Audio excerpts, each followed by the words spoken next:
DOTR SAIC mas pinaigting ang kanilang operasyon laban sa mga colorum van sa Region 4A. Narito po ang aking report.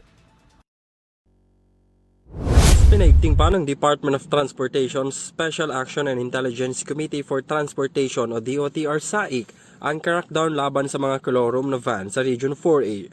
Sa kanilang operasyon sa Batangas at Laguna, 6 ang impounded na sasakyan kabilang ng isang van na nag-ooperate bilang service shuttle.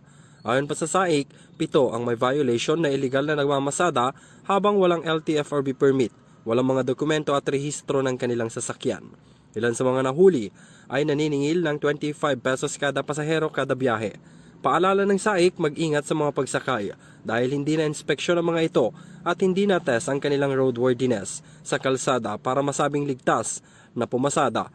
Bukod nila sa insurance ng pasahero, pati mga driver hindi sumailalim sa tamang training at hindi rin alam ang pagkakakilanlan.